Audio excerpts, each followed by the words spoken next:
नमस्कार, मैं कनिष्का शर्मा और आप देख रहे हैं कृषि news powered by still India. आइए रुक करते हैं आज की सबसे बड़ी कृषि खबर पर।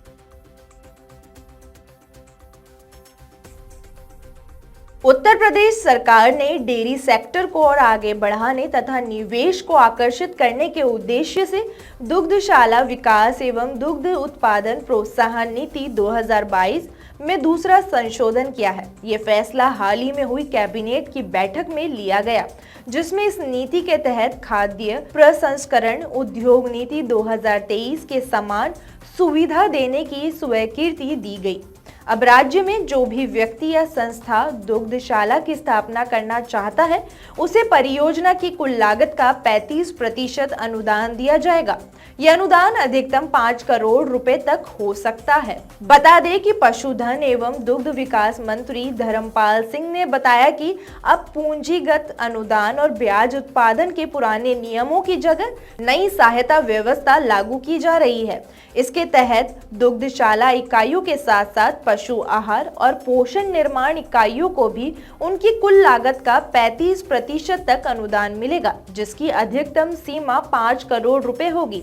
अगर कोई डेयरी प्लांट को आधुनिक बनाना चाहता है तो उसे भी लागत का 35% और अधिकतम 2.5 करोड़ रुपए तक की सहायता दी जाएगी। इसके अलावा दूध की गुणवत्ता जांचने वाले उपकरणों और ट्रेसेबिलिटी मशीनरी की खरीद पर लागत का 35% अधिकतम 1 करोड़ रुपए अनुदान मिलेगा। साथ ही कोल्ड चेन व्यवस्था जैसे refrigerated van, bulk milk cooler, deep freezer आदि की स्थापना पर भी 35% अधिकतम 1 करोड़ रुपए की मदद दी जाएगी।